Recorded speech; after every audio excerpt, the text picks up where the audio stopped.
Bienvenue les gros bidous, ça fait un bail et c'est certainement la raison pour laquelle on part sur une vidéo légère aujourd'hui pour revenir potentiellement en douceur. J'ai choisi de m'attaquer à des tags sur notre pratique du tarot et des oracles à la mi-année. Ok, on n'est plus du tout à la mi-année, on est déjà une célébration plus loin dans la roue de l'année néo-païenne, mais j'avais très envie de répondre à ce tag comme l'année passée, et puis j'ai laissé filer le temps. Vous pouvez vous attendre à ce qu'on parle des tarots qui sont dans ma collection, qu'on ait aussi une réflexion par rapport au fait de maintenir une collection de tarots, comment on fait rentrer des jeux ou pas, enfin comment je le fais, et avec parfois des considérations plus sociétales sur ces questions-là. Je vais aussi faire comme Jay sur Iridescent Tarot, dont je me suis inspirée pour faire cette vidéo aussi, qui a été un peu piochée dans deux tags différents, les informations qu'elle avait envie de nous partager à ce moment précis. Le premier Midway Tarot Tag, je pense. Le Mid-Year Tarot Tag, je l'avais déjà fait l'année passée, c'est un tag que j'aime bien, donc je vais le reprendre avec plaisir, mais pour que ce soit pas trop long. Je vais pas tout prendre, attention, cette vidéo, elle va être longue, parce que justement, il va y avoir pas mal de pensées dans tous les sens, dans mon style assez habituel, mais aussi probablement, comme je n'avais pas été très présente en vidéo récemment, et que mon style c'est aussi d'être plutôt dans le vlog, plutôt dans le personnel, il y aura certainement des infos sur où j'en suis et comment ma pratique du tarot s'est tissée à l'approche d'une phase un peu dépressive à un moment dans l'année, et plein d'autres choses que je ne vais pas vous dévoiler tout de suite, comme ça je vous garde en haleine.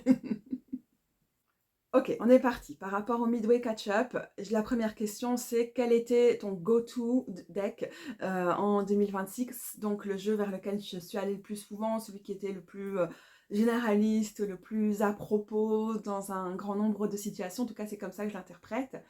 Il est là derrière. Donc, le Yuki Kataro. Le voici, je pense que j'aime tellement les boîtes de mes tarots cette année que je les laisse quand même dans leur boîte et je les mets juste dans des pochons au moment de les emmener en balade. Ok, alors on va se tourner vers ma table. Si je devais décrire le Yukika Tarot simplement avec mes mots par rapport à mon ressenti, à ma pratique de travail avec lui et à ce qu'il m'apporte, je dirais que c'est un tarot vraiment neurodivergent friendly. C'est vraiment ça qui compte le plus pour moi. J'ai eu l'impression que c'était quelque chose que Stacia Brington mentionnait au début de son jeu, mais en fait c'est pas du tout ça qu'elle dit. Elle dit c'est un jeu pour les personnes au grand cœur, pour les déprimés et les anxieux, les artistes déprimés et anxieuses, les débutantes, les personnes en burn-out ou simplement les personnes qui s'ennuient. Mais en fait, à travers tout le guide, qui est pas très développé mais qui est vraiment très intéressant, il y a vraiment une façon d'utiliser un langage qu'on utilise beaucoup dans les milieux de personnes neurodivergentes avec lequel je suis à l'aise et dans lequel je me retrouve et qui me fait vraiment du bien. Je ne pense pas à d'autres tarots qui tiennent cette place, qui mobilisent ce langage, aussi bien dans ce qui est écrit, mais que visuellement et dans les intentions qui sont mises dans les cartes, d'une manière qui me parle autant. Par exemple, le Numinous Tarot, le Numinous, comme disent parfois les francophones. Oh, je me moque des Français, sorry, not sorry.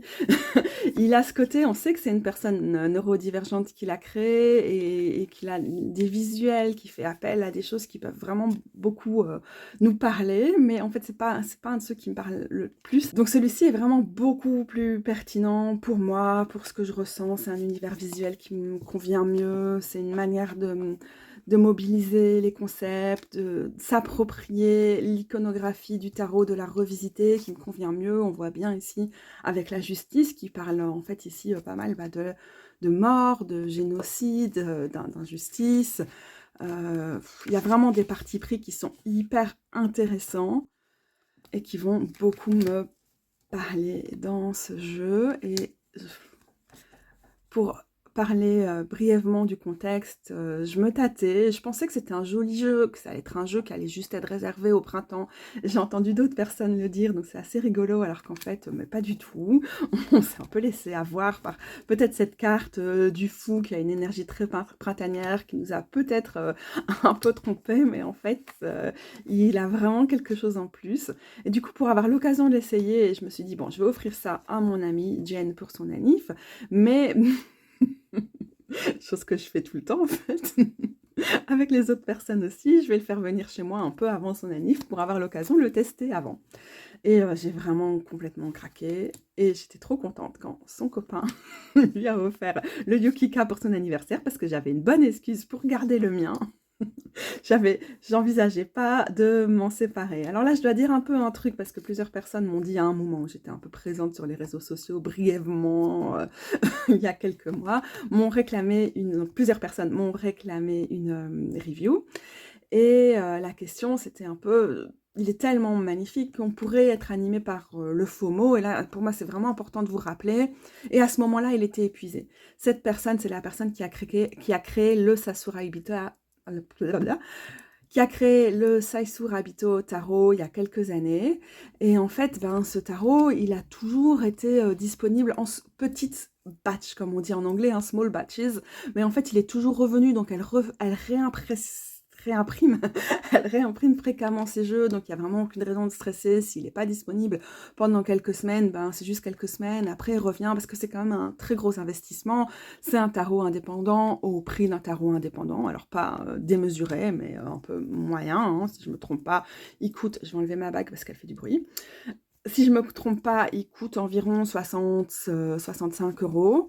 Et voilà, donc tout à fait logique pour ce genre de tarot, en particulier avec la qualité des cartes. Bon, on a ce petit côté iridescent, rosé, saumoné, qui est vraiment très joli.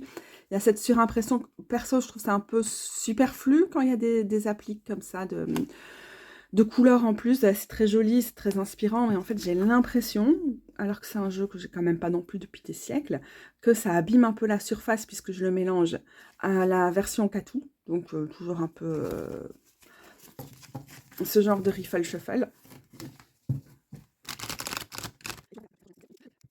J'ai quand même vraiment le sentiment qu'en fait ça participe un peu à abîmer légèrement le jeu. Mais ceci qui est hyper solide, par exemple, les cartes elles bougent pas, ça reste très droit, ça supporte très très bien la manipulation. Juste il y a un léger... Il y a comme des petits à-coups comme ça, mais on le sent pas dans la surface. J'ai l'impression que ça fait que le côté, l'espèce de...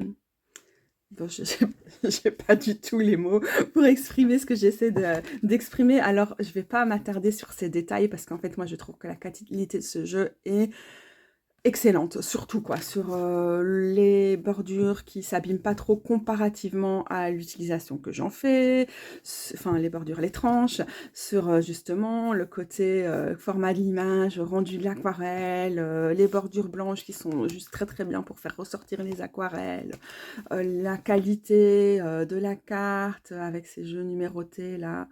Est-ce que c'est pas beau? Mais encore une fois, la mise au point, c'est compliqué.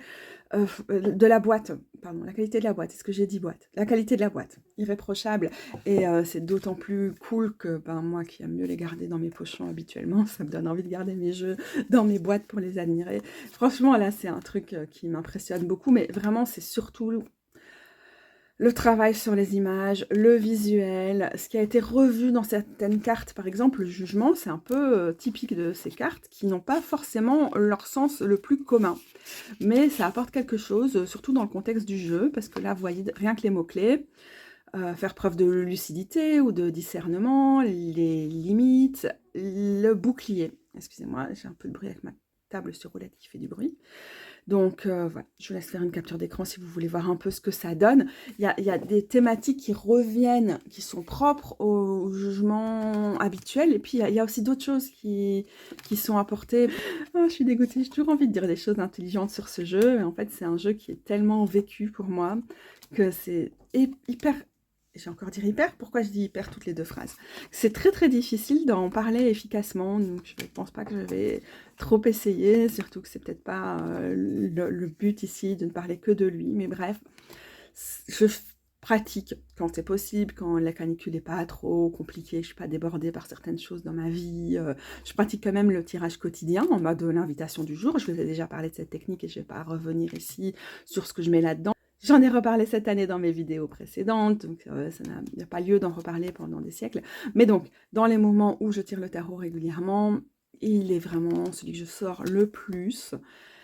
Et par rapport à d'autres que je vais trouver plus agréable d'utiliser pour des situations spécifiques ou quoi, celui-là, c'est vraiment un jeu pour moi, dans ma pratique, très généraliste. Pourquoi? Ben, parce qu'il a ce côté aussi très animiste, assez écologiste, en lien avec le territoire, très ancré dans le corps, qui va correspondre à tout ce qui m'intéresse dans la vie. Donc forcément, il y a tout ce qui compte. Donc forcément, là, on est dans quelque chose qui résonne très très bien. Donc la personne est, la créatrice est japono-américaine, comme on dit en français. J'ai l'impression qu'il y a une façon de le dire qui ne va pas être la bonne ici. C'est pas noté là forcément.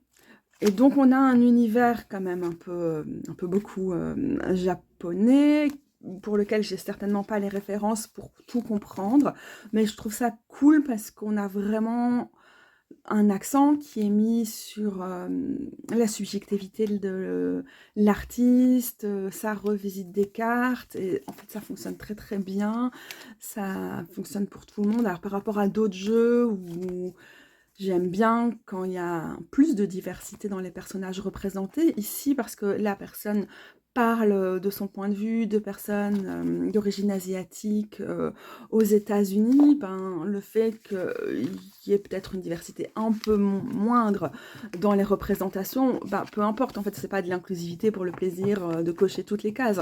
C'est un jeu qui représente son expérience particulière et qui la représente, je trouve, généreusement, parce qu'elle... Ouais, il y a quelque chose de très intime en fait dans ce que ce jeu donne, qui va nous toucher, nous les personnes qui nous sentons concernées par les thématiques de ce jeu. Et donc ça fonctionne pas mal. Alors donc c'est une machine à magie, et donc c'est aussi pour les entre-deux. C'est les choses qui ressortent dans ce qui a été mis dans ce jeu. Ben, je trouve que malgré tout ça, il y a quand même... je vous laisse lire pendant que je cherche mes mots. Pour moi, c'est pas... En fait, c'est un tarot pour les êtres liminaux.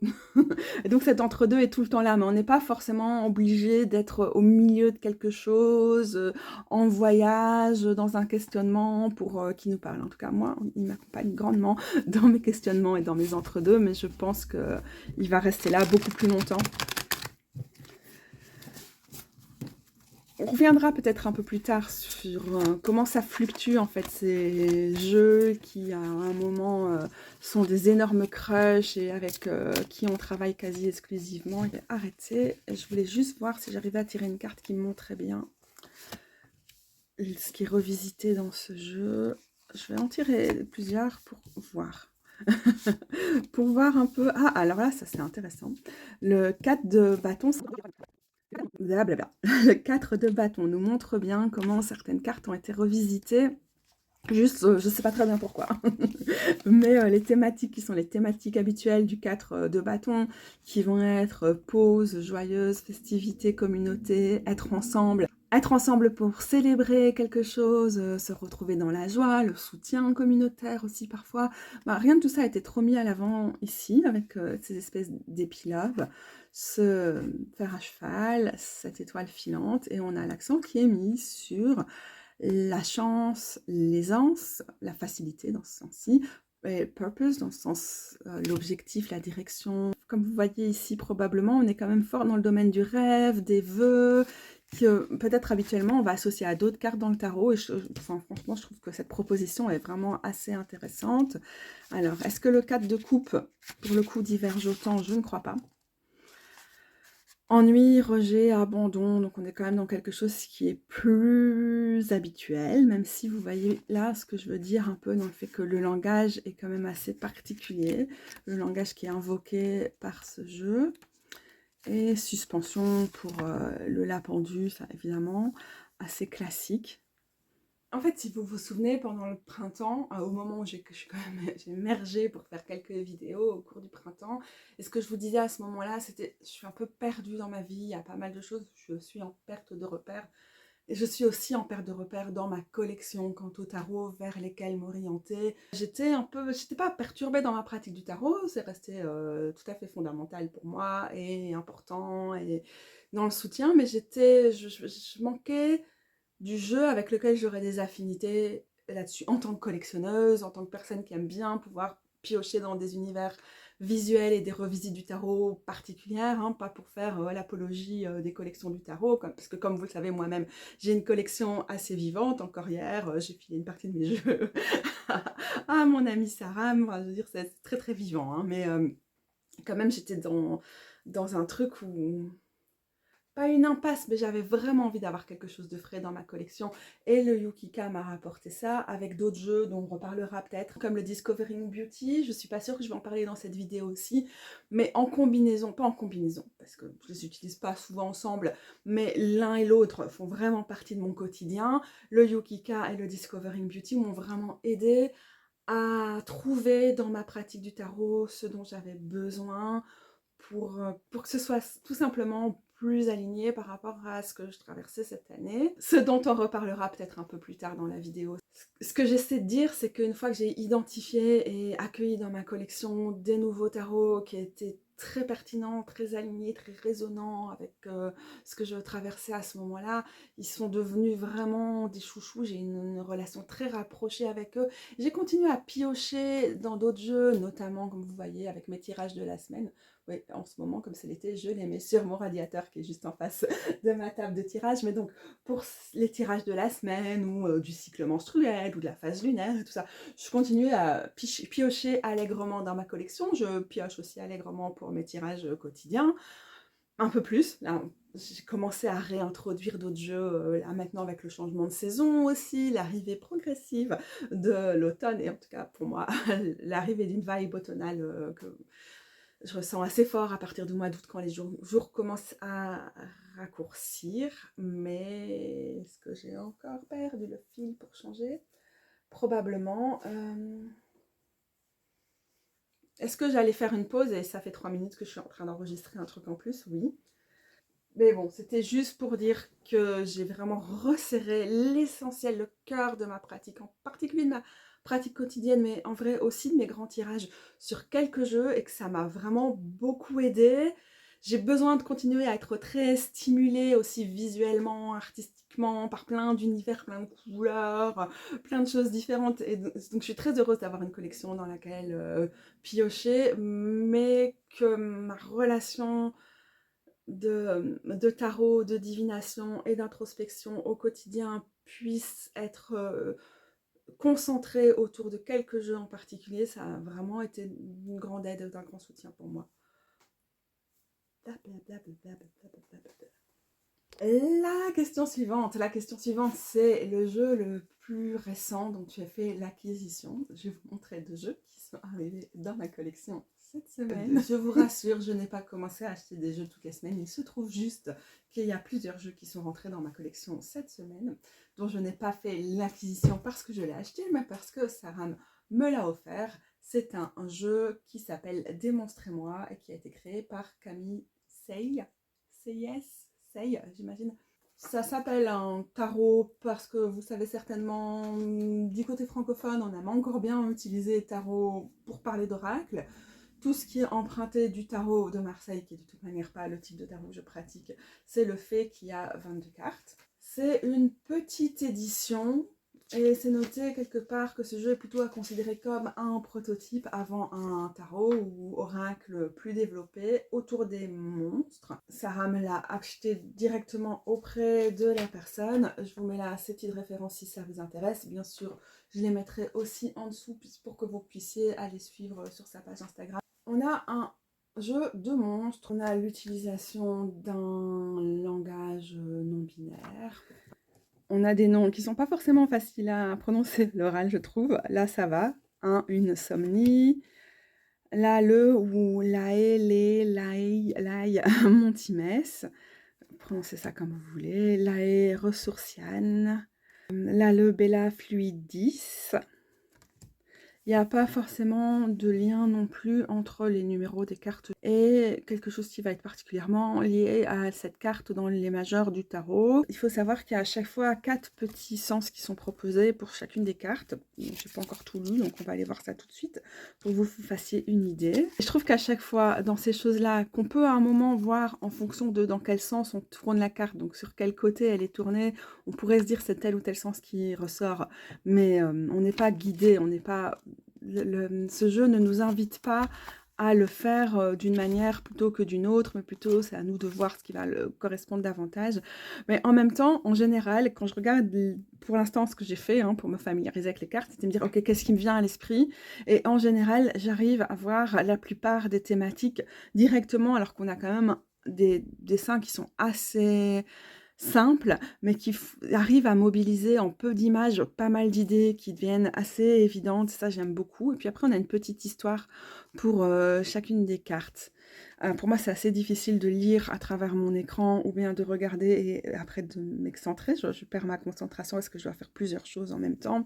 Donc, je ne sais pas si c'est ce que je vais essayer de faire ici, mais en tout cas, voilà, il y a des cartes que j'aime beaucoup, beaucoup, beaucoup. Je trouve vraiment hyper belles. Et on en tire une pour voir ce que ça donne, est-ce qu'on arrive à tirer un peu du texte. Les cartes sont assez brillantes, mais elles se mélangent bien, elles sont assez agréables en main. On va prendre celle qui a sauté. Donc ce petit brillant, je préfère quand c'est un peu moins glossy, mais en fait, ça rend le jeu assez maniable. Alors la Grotamesse, qu'est-ce qu'elle nous raconte? Elle est si jolie, la carte numéro 3, qui est une vibe très impératrice pour le coup. Intimité sacrée, révélation, découverte précieuse, trouvailles à protéger, héritage à soigner, fin du silence et de l'isolement, secret gardé, tabou, mensonge, omission, ensevelir le passé, fouiller, archiver, enquêter, préserver ce qui est rare. Donc vraiment, comme je vous ai dit, je trouve qu'il y a déjà beaucoup qui est évoqué visuellement par les images, ça nous amène directement à intuiter, à avoir l'intuition de pas mal de choses, et je trouve que c'est comme ça que j'utiliserai forcément ce jeu quand je vais l'utiliser. D'abord, voir ce qui vient intuitivement, et puis voir comment ça peut m'informer davantage ou m'amener à creuser certaines thématiques qui ne me seraient pas venues. Ou alors me dire, ok, moi si j'avais plutôt repéré tel ensemble d'interprétations, mais qu'en fait, qu'est-ce que ça dit? Le fait que c'est ça que j'ai vu avant de voir ça, qu'est-ce que ça peut me ramener si je viens de prendre un des autres coins de la carte, en quelque sorte, et que je ramène dans l'interprétation. Grotamès donne de la valeur à la fragilité, avec délicatesse, Al agence les nuances de souvenirs pour en faire une boule d'intime qu'elle embrasse de toute sa caverne. À ce qui naît de la douleur d'une blessure, elle ajoute quelques éclats de rire d'adelphité, le fumet d'un feu de rage justifié et les miettes d'une hérédité non souhaitée. C'est très très poétique et ça parle un langage très communautaire, très queer. Vous constaterez peut-être que la plupart des monstres ont un pronom différent, ce qui est aussi assez sympa. Un jeu pour nous, quoi, un jeu non binaire. Un jeu assez queer, des monstres qui nous racontent des choses qui sont vraiment cool. J'aime bien aussi ce qui vient avec la carte 0. Et comme c'est tellement poétique, j'ai pas envie de vous spoiler toute la poésie que la personne a mis dans le jeu. Donc je vais pas tout vous montrer, je crois. Mais j'ai bien aimé les mots qui avaient été choisis ici aussi. Je trouve ça vraiment cool. Et j'arrête là en fait. Je mettrai les liens, je vous invite à aller voir ce que fait cet artiste et voir comment vous procurez ce tarot slash oracle ou la suite si c'est disponible. Je pense pas que ça va être un jeu que je vais utiliser très quotidiennement, mais comme prétexte à l'introspection, au journaling ou comme jeu qui va venir éclairer ou orienter certains de mes tirages. Par exemple, les tirages hebdomadaires. Il aborde beaucoup des thématiques qui me sont chères, donc je pense que ça va bien se passer. Il venait sans boîte et j'espère lui trouver un pochon qui va lui convenir. Oui, j'étais obligée de transformer cette question en micro-review parce que si je découvre le travail d'une artiste qui n'est pas publiée dans des réseaux mainstream et tout, c'est mon taf aussi en tant que créatrice autour du tarot de vous partager ce genre de choses. Donc je me mets directement en mode petite découverte. D'ailleurs à ce propos, je vais certainement ajouter quelques images ici dans un coin. Moi j'ai offert à un Saram aussi un jeu, un oracle, ça s'appelle le Listening Oracle, c'est par la créatrice du Many Queens Tarot. C'est un oracle qui est axé sur la question de la créativité, du processus créatif, donc un oracle pour les artistes. Je ne pouvais pas rêver d'un meilleur cadeau pour Saram à qui j'avais déjà filé le Many Queens Tarot, donc voilà, je savais qu'il allait aimer ce type d'art et que ça allait être un cadeau vraiment sympa pour lui. J'ai vraiment craqué pour cet oracle, c'est un oracle rond et donc il se lit aussi dans les 4 directions, donc c'est rigolo parce qu'on s'est donné des jeux qui se font un peu miroir en fait. Moi j'étais contente, vraiment le grand 4 pouces, j'étais contente de le recevoir 1 ou 2 jours avant de le donner à Saram pour pouvoir l'utiliser, voir comment il allait marcher parce qu'il est sur ma wishlist depuis longtemps mais je passe pas le cap.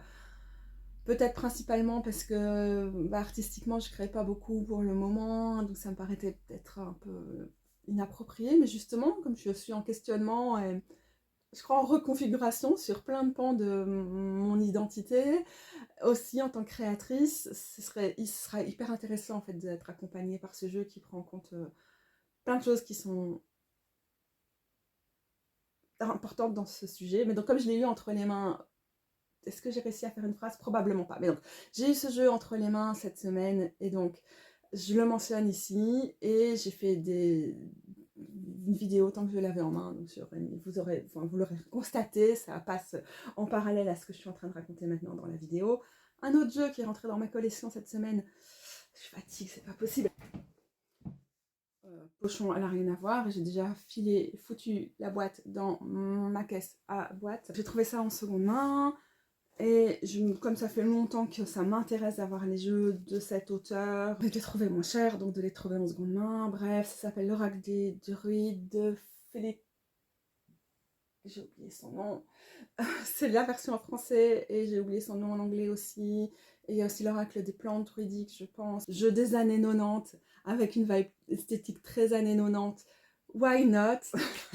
Je vibe pas avec tout le côté un peu renaissance, druidique, cadre un peu jungien dans son approche des choses et donc pas toujours très sourcé historiquement, parfois très farfelu de Philippe Gom, mais c'était un jeu que j'avais quand même envie d'avoir dans ma collection, celui avec les plantes aussi.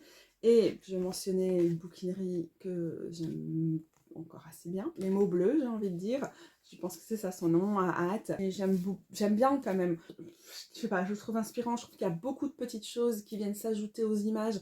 Les textes m'ont pas particulièrement parlé, mais on verra si je creuse avec le livre ou pas. Mais ouais, les images sont magnifiques. Quand on travaille ou on relationne, ou on a quelque chose, une relation dévotionnelle avec un animal en particulier, je trouve que des grandes cartes comme ça, oui, elles sont vraiment grandes.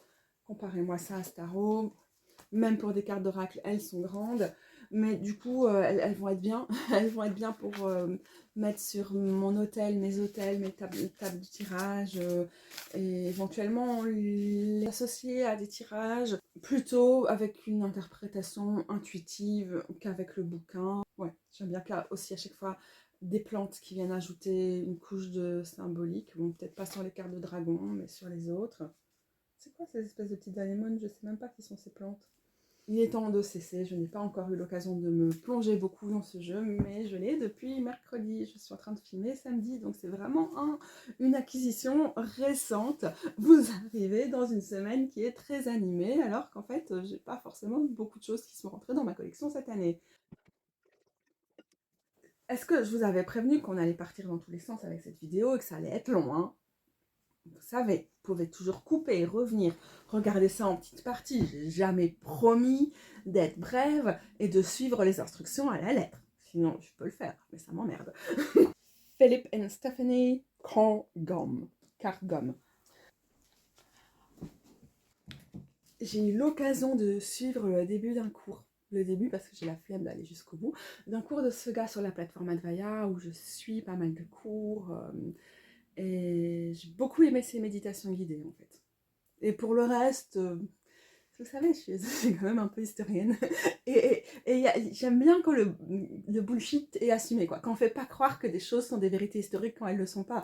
Si c'est un truc où c'est juste une canalisation mystique ou une reconstitution New Age, à la limite, bon, ça va nettement moins me parler, mais que c'est assumé, il y a peut-être plus moyen de me ramener dans un récit. Mais si tout fait à peu près est de l'ordre du fantasme depuis le mouvement druidique du 18e et du 19e siècle, ça m'ennuie un peu. Mais ceci dit, je crois me souvenir que cette reconstruction-là, hein, je ne sais pas comment on appelle ça, mais ce revival druidique de l'époque était mis en considération dans le bouquin, dans le cours. Mais je sais pas, je crois que j'ai un peu du mal avec ce paradigme, tout simplement. C'est pas trop pour moi, c'est juste pas comme ça que je conçois mon rapport au territoire et au mysticisme et tout, mais peut-être pas, je suis pas très... Bref. J'ai aussi acheté, parce que vraiment j'ai craqué de début du mois, je devrais jamais faire des trucs comme ça, mais à la bouquinerie Les Mots Bleus, j'ai aussi acheté 2 bouquins de Julia Bosquero qui me plaisent pas mal. D'ailleurs, j'ai trouvé un autre truc de Julia Bosquero en bouquinerie cette année. Je suis en train de regarder. Non, je montre pas tout, sinon c'est un peu abusé.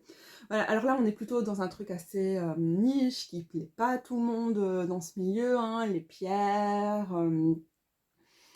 la lithosophie qui est la pratique des pierres telle qu'elle a été théorisée, expérimentée et partagée par Julia Bosquero, qui d'ailleurs a mis une partie de ses cours, son gros cours de lithosophie en ligne gratuitement. C'est vraiment bien, je vous mets les liens en dessous. Mais s'il vous plaît, lisez-la d'abord et comprenez sa démarche, parce que je pense qu'elle partage avec aussi beaucoup de dépit par rapport à tout ce qu'elle a pu subir dans ce milieu. Je suis pas forcément d'accord avec tout sur ses approches. Il y a une bonne partie de son approche que je partage pas aussi, je précise. Mais je trouve ça quand même assez... je la trouve très intéressante et je suis assez contente d'avoir pu mettre la main sur certains de ses bouquins en seconde main. Voilà, c'était le petit shout-out, la petite mention spéciale honorable qui n'a rien à voir avec le reste, même si, si vous aimez le travail de Julia Bosquero, vous pouvez aller voir ma review de son oracle, que j'ai filé à une copine, et je regrette un peu. Parfois, je donne mes jeux un peu trop facilement, et après, je suis en mode, mais il était quand même bien. Je peux pas le racheter. J'ai presque envie de dire, tu l'as filé à ta gamine, la gamine, elle l'utilise quand même pas, elle peut pas me le rendre. Et c'est ce que je fais avec certaines personnes qui n'utilisent pas les jeux que je leur offre. Mais avec des adultes, je peux pas demander ça à mon ami Mimi. Non, bon bah voilà. J'aime bien le travail de Julia, quoi.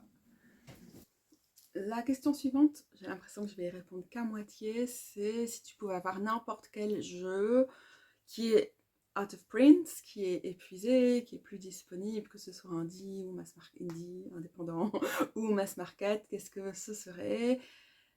Et ben en fait, j'évite vraiment de me poser ce type de questions parce que après, je suis susceptible d'en avoir vraiment envie, de me mettre en quête de ce jeu, d'avoir un côté un peu obsessionnel.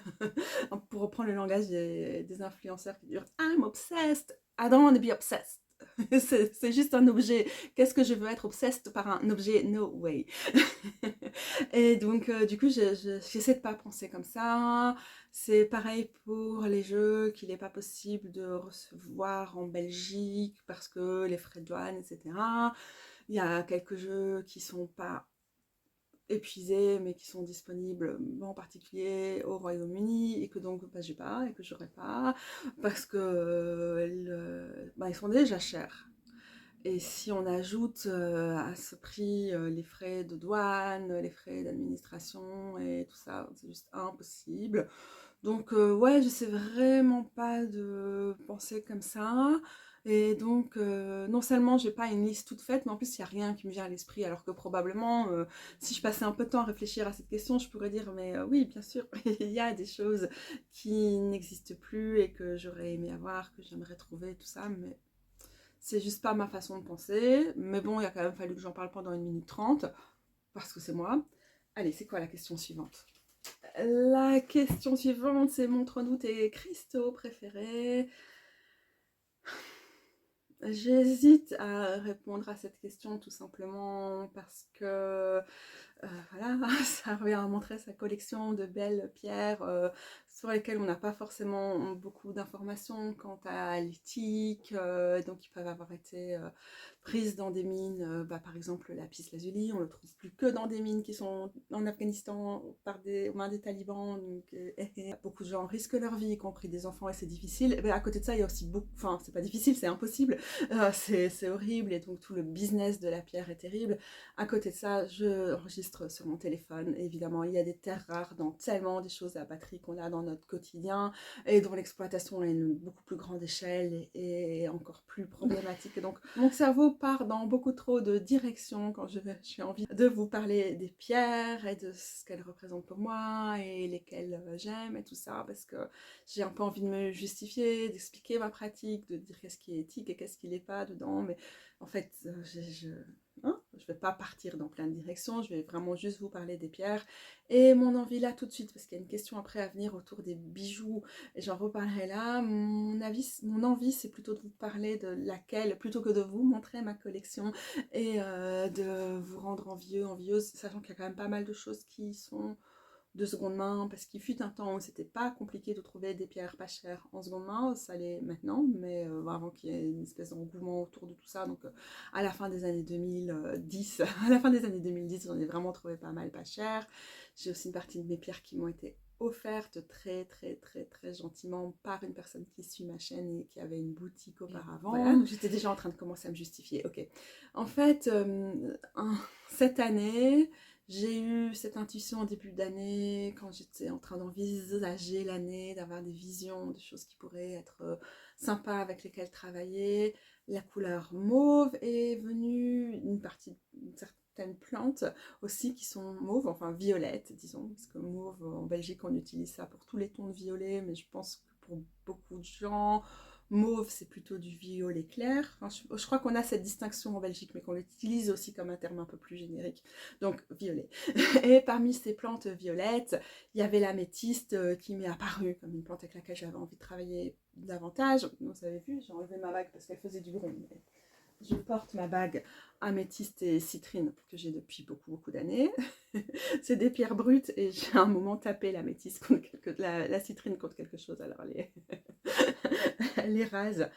C'est pas rigolo, c'est un peu triste, mais avec ma maladresse, moi je rigole quand je casse des choses. Hein. Sinon, je suis pas sortie d'auberge puisque je casse des choses tout le temps. C'est un truc que j'ai depuis presque 10 ans probablement. Et donc la métisse, c'est une plante que j'ai choisi de mettre en avant davantage dans ma pratique et je vous montrerai plus tard. Aussi le quartz rose, qui est une pierre avec laquelle je n'avais pas d'affinité précédemment, je la sentais pas. Je relationne davantage avec elle, je la porte plus. L'année passée, il y avait l'aventurine, mais c'est une pierre que je porte un peu moins cette année. Beaucoup simplement de cristal de roche. Enfin, j'utilise pas mal le cristal de roche, que ce soit en bijoux, sur mon espace de tirage et tout ça. Vous avez peut-être vu tout à l'heure, j'ai les bâtons de sélénite qui sont sur mon espace ici. J'aime beaucoup la sélénite. Je suis en train de regarder mes pierres qui sont juste devant moi sur mon autel parce que je viens de les arranger par couleur. C'est genre satisfaction de l'ascendant vierge, mais aussi de la personne neurodivergente. Ranger les choses par couleur, je vous montre ça. Ah, mais j'ai enlevé mes jaspes, alors du coup ça fait un peu vide. Attendez. Voilà, qui va peut-être le fait de les avoir arrangés va peut-être me relancer un peu. Dans les pierres qui étaient un peu plus déstressantes, qui m'ont quand même un peu aidé à m'apaiser dans les moments où j'étais pas bien. La Blue Lace, là, pas mal, là, la dentelle bleue, qui est une calcédoine, parfois on l'appelle l'agate. La labradorite, c'est une plante que j'utilise, pas une plante, c'est une pierre que j'utilise pas mal ces derniers temps, surtout celle avec ses reflets mauves, j'aime vraiment beaucoup. On a aussi du Chiropro, celle-là, en combinaison, là, les pierres bleues, parfois pour le moment relaxant, c'est pas mal. En ce moment, je suis un peu attirée par mes obsidiennes œil céleste, mais comme c'est des plantes, des pierres qui sont assez puissantes, bon, j'hésite à m'y mettre à fond, mais je les ai sorties ces derniers temps. La citrine, elle est pas mal au cœur de ce qui me fait du bien, de ce que je sors, de ce que je vais mettre dans mon décolleté pour sortir. Et la lépidolite aussi, pas mal cette année. Aussi avec la rubellite, là. Ah, aussi cette fluorite verte avec un petit peu de mauve. J'adore les fluorites arc-en-ciel. Les puristes n'aiment peut-être pas le mélange des couleurs sur les pierres, mais j'adore les fluorites arc-en-ciel, je trouve ça trop beau. C'était pour vous dire un peu le genre de pierres avec lesquelles j'ai travaillé. Je pense que pour moi, une partie de l'intérêt des pierres, c'est en tant que malade chronique, en fait, c'est facile. C'est assez immédiat et donc peut-être que c'est une manière de penser qui est un peu extractiviste et j'essaie de faire en sorte que ce soit pas le cas et ben, vous avez vu j'ai quand même beaucoup de pierres, elles sont pas toutes là évidemment et donc voilà, je pense que c'est un problème mais en même temps ça reste une pratique entre guillemets plutôt magique sorcière parce que mon approche est quand même vraiment pas new age hein, qui reste accessible pour une personne qui a très peu de cuillères, qui a peu d'énergie, qui a des problèmes de santé et donc bah, c'est vrai que c'est quand même quelque chose qui est assez important pour moi et du coup je vais profiter tant que je suis là de passer à une des questions suivantes. Je crois qu'il y en avait une entre mais je vais passer directement qui était les bijoux que j'utilise pour tirer les cartes ou à d'autres moments et en fait cette année un des trucs que j'ai fait c'est d'utiliser les pierres que j'ai dans ma collection et de refaire les bijoux. J'ai beaucoup de pierres que je trouve en seconde main. Et donc ça, par exemple, ça c'est un collier très très long, vous avez peut-être déjà vu sur ma chaîne. Et j'en ai fait un collier plus court et un bracelet pour mon amoureuse. J'aime pas du tout ce que j'ai utilisé dans mes trucs de récup, hein. Je récupère les choses de certains colliers pour le fermer. Mais j'aime bien. Je sais pas trop c'est quoi cette pierre orange. Peut-être que c'est de la sardoine, mais elle a aussi son relief, c'est très ligné comme ça, donc je me demande si c'est pas une agate qui a été teinte avec du fer pour avoir ce côté orange. Je suis pas sûre, si vous avez des idées, dites-moi. Et ce genre de choses, on les vend parfois comme des calcédoines rouges, mais je pense pas qu'elle a la caractéristique des calcédoines, mais à vous de me dire. Donc moi j'utilise quand même pas mal les codes couleurs, donc ça c'est quand même très new agey, hein, d'utiliser les références couleurs pour comprendre les pierres, les appréhender, utiliser leur et surtout utiliser leurs propriétés quand on les porte sur soi. Enfin, je ne vais pas rentrer dans les détails maintenant. Certaines des pierres, ça j'ai acheté plutôt dans des magasins de perles hein, au fil des années. Il n'y a rien qui est de seconde main dans celle-ci. J'ai refait, je crois même que j'ai refait plusieurs fois ce bracelet. Il y a du quartz rutile, du quartz fumé, la citrine et du cristal de roche et une ou deux citrine, j'ai déjà dit, et de l'améthyste tout en haut. Et il y a des poils de perruque qui se sont pris dans ma fermeture qui est toute pourrie parce qu'il ne faut pas me demander de faire des finitions correctement, c'est trop pour moi. J'ai aussi fait et refait pour que ça tombe mieux un collier avec mes améthystes, qui sont aussi des pierres que j'ai achetées au fur et à mesure des années.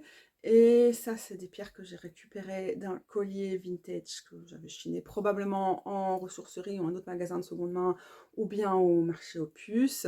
Et j'ai changé la fermeture. Enfin voilà, j'ai utilisé une vieille fermeture et puis du sale fil action. Et puis il y a des poils de perruque autour. Mais je l'aime bien. Au début, j'avais essayé de mettre cette pierre au milieu, mais ça donnait vraiment moche. Ce genre de choses que j'aurais porté dans les années 2000. Mais je suis grande maintenant. Ça c'est une aventurine vintage que j'avais chinée pas cher à l'époque. Je pense au marché du jeu de balle. Et elle avait une broche qui était collée dessus. J'arrivais jamais à l'ouvrir, mais là j'ai quand même pris mon courage à deux mains pour dissocier la broche avec une belle aventurine au milieu du collier d'aventurine. Bon là c'était modéré hein, comme accent. Je sais pas faire de la bijouterie, hein, juste parfois je m'amuse. Celle-ci, sur ma petite Notre-Dame de la Pitié que j'ai chinée parce qu'elle est toute abîmée. C'est la porcelaine de Bruxelles, j'ai l'impression que ça vire souvent, c'est assez moche. Donc j'ai toujours la passion des brocantes et tout ça, bah, elle est cassée, donc on me l'a laissée pour pas trop cher. Enfin, ceci dit, je crois qu'on l'a quand même payé 3 €. Mais elle a un côté accablé qui fait penser au Piété, qui fait aussi penser à la Notre-Dame Notre-Dame des Sept Douleurs, mais elle n'a pas du tout le cœur percé des Sept Épées. Puis la Pitié, enfin je sais pas, elle a ce côté drama que j'aime bien. Dès que je suis dans mon mode un peu, comme je dis, que j'ai tellement de bricoles et que j'achète tellement de choses vintage et seconde main, dès que je commence à faire des vidéos où je montre mes affaires, je n'en finis jamais. J'ai pas du tout envie de passer ma vie à faire ça, parfois c'est plus fort que moi. Ah, la Vestiboutique de la Croix-Rouge, donc encore en seconde main, il y avait un collier très moche, fait main, fait maison, en quartz rose que j'ai pris et que j'ai positionné comme ça, donc voilà, ça se porte aussi. Pas forcément pour les tirages, mais pour moi, je vais remettre ça sur ma Notre-Dame.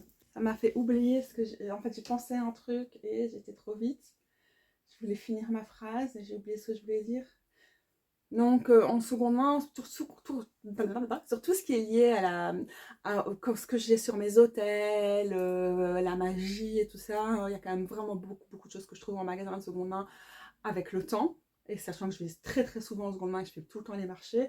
Donc ce que je voulais dire, c'est que là, j'ai encore acheté des bougies à la ressourcerie cette semaine. Et notamment des bougies faites maison, on en trouve hyper souvent. Là, j'ai des trucs à la cire d'abeille. Ok, c'est pas vegan. Bon, je suis pas vegan, mais j'essaie au maximum d'avoir des choses vegan dans ma pratique, mais dans ma vie en général. Mais quand c'est en seconde main, voilà.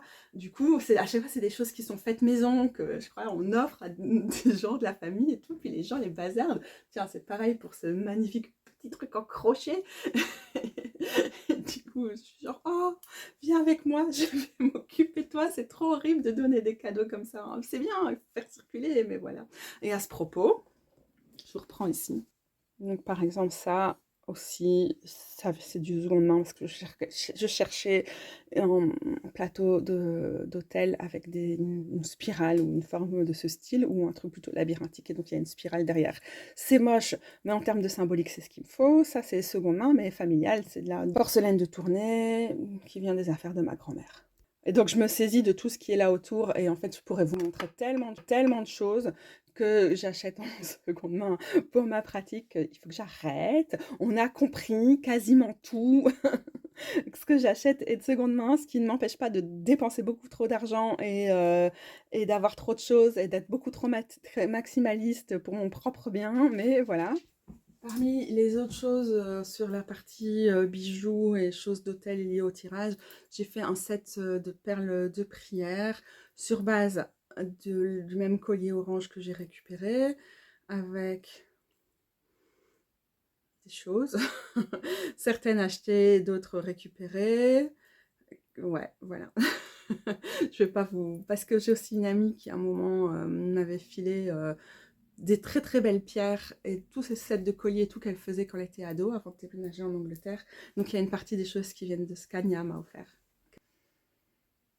Il faudrait que je sois capable de me dire que je ne vais pas répondre à certaines questions au lieu d'essayer d'y répondre et de faire autant de la merde. Peut-être que j'enlèverai ce genre de choses au montage. Personne n'a envie de m'entendre me plaindre. Donc, on va passer la question combien de vidéos j'ai fait cette année et les réflexions sur ma chaîne, l'état de ma chaîne, l'avenir de ma chaîne et tout ça parce que c'est un peu trop sensible comme sujet et surtout ça me fait beaucoup trop dévier et beaucoup trop papoter, un peu trop me plaindre et pas juste me plaindre, déplorer toutes les injustices qui existent. Je veux pas faire ça. Moi je fais une pause. Je sais pas vous, si vous voulez faire une pause maintenant dans l'écoute, faites-le, mais moi je fais. Je reviens après une petite pause et je vais essayer d'être un petit peu moins pour le moment. La question suivante, c'était quelque chose comme, parce que je ne l'ai pas sous les yeux, quelque chose que vous aimez avoir sur votre espace de tirage qui est indispensable, etc. J'ai fait plus d'une vidéo où je vous parlais de mon espace de tirage. Donc, a priori, vous savez déjà qu'est-ce qui est là et pourquoi. Et j'ai envie, parce que je me sens très futile après avoir parlé de toutes les belles choses que j'adore et que je chine, etc. J'ai envie de plutôt vous parler de ça, mon collage, d'autant plus que quelqu'un m'a posé la question sur une des dernières vidéos, que je pense pas que j'en avais parlé en détail. C'est toujours au-dessus de moi, et donc c'est quand même un point focal dans ma pratique quand je suis assise ici à ma table de tirage. Et c'est aussi important par rapport à... Je vous ai montré mes pierres de prière. Je ne vous ai pas forcément parlé de comment je les utilisais. Je pense que je n'ai même pas pensé à le faire. Je ne vais pas forcément le faire ici, mais c'est vrai qu'il y a une partie de ce que je récite qui a ça comme point focal. Il y a une partie où il y a plutôt mon hôtel ici qui pour le moment est plutôt dédié à la déesse mère et à ses manifestations en tant que Notre-Dame. Et alors là, j'ai mon hôtel à une autre déesse, la déesse Hécate. Et ça me représente en quelque sorte pour expliquer un peu le lien avec mes pierres de prière ici. L'histoire de ce collage, c'est que c'est mon vision board pour l'année que j'ai fait dans le cadre d'un cours sur la plateforme Advaya. Donc j'ai déjà parlé avant dans la vidéo et j'ai déjà parlé plusieurs fois de ce cours aussi qui était autour des nuits, autour du solstice d'hiver et qui permettait d'utiliser, de profiter de ce moment de repos et d'obscurité pour rêver à l'année à venir, pour lui faire de la place, pour clôturer l'année précédente. Donc on n'est pas du tout dans un truc genre intention ou bonne résolution, mais quelque chose de plus poétique, plus libre et plus sensible aux énergies de l'hiver. J'ai pas fait ça sur 12 jours, parce que c'est moi. Et qu'il y a plein de choses qui fluctuent, qui font que je ne sais pas faire des choses aussi concentrées. Donc, dans le courant du mois de janvier, je me suis mise à faire ça. Je fais pas souvent des collages parce que mon style de collage est très maximaliste avec beaucoup d'épaisseur, de couches qui vont se recouvrir. Ça nécessite de sortir beaucoup de choses. J'ai beaucoup de cartons de collage, même si en fait j'ai beaucoup utilisé tout ce qui était végétation. Et je me rends compte que dans les bouquineries, dans les ressourceries et tout, va falloir que je commence à réaccumuler du papier. C'est pas du tout un truc que je fais de façon artistique. Enfin, ma démarche est artistique, ma pratique l'est pas. Ma pratique est juste bordélique. C'est très moi. Je comprendrais que la plupart des gens trouvent pas ça très agréable ou très joli visuellement, mais moi j'aime les choses qui sont too much, où il y a trop de couleurs et où ça part dans tous les sens. Et où on peut toujours se plonger dans un détail. Enfin, c'est aussi le style de la déco de notre maison. C'est vraiment quelque chose qui est assez important. Je me suis pas mal appuyée sur les méditations guidées qu'on a faites dans le cadre de ce cours, les exercices de journaling, etc. Et tout ça m'a permis de rassembler des papiers et de les lier aux différentes thématiques qui étaient là. Parfois, je le regarde et je me sens un peu mal parce que en fait, mon année a vraiment pris un tournant qui avait un peu rien à voir avec les choses que j'avais envisagées en début d'année. Et en même temps, ça me recentre aussi de voir ça. Ça me permet de... Je vais arrêter de chipoter, d'abîmer ma perruque. Ça me permet de me rappeler, de me recentrer, de me rappeler ce qui compte pour moi, ce que j'avais envie de mettre en avant à ce moment-là. Je vous regarde pas vous. Là, je regarde mon collage dans l'écran et je vois qu'ici, on a une Niki de Saint-Phal, une nana de Niki de Saint-Phal, on en a une autre là. Et il y a 3 jours, à la ressourcerie, j'ai trouvé pour 1,50 € une petite nana en papier mâché qui n'est pas forcément une nana officielle Niki de Saint-Phal, mais qui a l'air d'être un produit... Ça n'a pas l'air d'être un produit dérivé comme sa fondation en a commercialisé beaucoup, comme notamment la nana que j'ai là-bas au mur. Mais ça a plutôt l'air d'être quelque chose qui a été inspiré et vendu à l'époque en série, qui a été créé en série, mais elle a fait beaucoup de séries en Niki de Saint-Phal. Enfin bref, je suis trop contente. C'est des choses qui me permettent de... C'est des synchronicités qui sont quand même vraiment assez appréciables et qui me permettent de... Je crois de me relancer dans mon année. Alors j'ai placé ma carte de l'année, un chapelet. Comme je vous ai montré les bijoux, vous savez certainement, je transforme aussi les chapelets pour enlever une partie des messages chrétiens, ça dépend, parfois j'en garde une partie. Voilà, il y a plein d'idées, je vais pas forcément, pas du tout envie d'expliquer ce qu'il y a dessus, mais ce foisonnement de couleurs, d'images, de symboles, sont à la fois vraiment choisis, représentent aussi mes alliés spirituels, les choses que j'avais envie de ramener davantage dans cette année. Parfois ça m'aide quand je suis déconnectée de certaines de mes pratiques ou de mes rituels aussi. Par exemple, l'écriture au quotidien. Je voulais essentiellement dire que c'est quelque chose qui est important dans mon espace de tirage, que j'ai généralement devant moi quand je tire les cartes, mais aussi quand je fais mon journaling quotidien. C'est en face de mon fauteuil, donc c'est aussi là que je vais... que je vais lire mes bouquins en cours du moment. Donc c'est quand même quelque chose qui est assez important et dont je suis honnêtement assez fière. Et je me suis dit récemment, oh, je ferai probablement ça l'année prochaine, même si honnêtement c'est énormément de travail de tout sortir, de tout avoir par terre. C'est beaucoup de douleur. Et puis alors j'applique des grosses couches de colle blanche qui fait durcir le truc et donc ça gondole et tout. Mais oui, alors j'aime aussi avoir des images qui sont vintage pour certains, même il y a des choses qui viennent de... Peut-être pas dans celui-ci, peut-être pas. Mais bon, il peut y avoir des images qui ont genre 100 ou 150 ans et qui viennent de trucs anciens. Il y a quand même des choses qui sont un peu années 50 ou années 30. Et oui, j'ose. Franchement, réutiliser des Marie-Claire ou des L des années 30, ça va, j'ai pas de problème avec ça. C'est pas comme si ça manquait, hein. Vous pouvez toujours aller les consulter à la Bibliothèque Royale si ça vous intéresse. Ouais, je pense qu'à un moment, je le mettrai plus haut ou je le mettrai ailleurs dans la pièce et que j'aurai celui de l'année prochaine et ça me fait plaisir. Et je vais vous passer en mode selfie stick pour vous montrer ça de plus près. Désolée, la lumière est pas terrible. Mais alors, je trouve ça fait un peu immature. Mais j'ai pas pu m'empêcher de rajouter des petites étoiles et des petits cœurs iridescents de planches de stickers. Parce qu'on peut pas être sérieuse tout le temps. Il y a des cartes postales qui viennent de musées, comme l'image de Hilma van Klimt. Hilma van af Klimt, là, par exemple, je sais pas ce que j'essayais de dire comme mot. Il y a des lieux que vous reconnaîtrez peut-être, puisque j'en ai déjà parlé sur ma chaîne allègrement. Donc beaucoup de choses qui viennent de cartes postales. Ça c'est par exemple ces Snack Tights, des vieux magazines à art, les bulletins communaux de la ville où je vivais avant. Ah, c'est pas dans ce où je vivrais maintenant qu'il y aurait autant de place à la planète, la nature.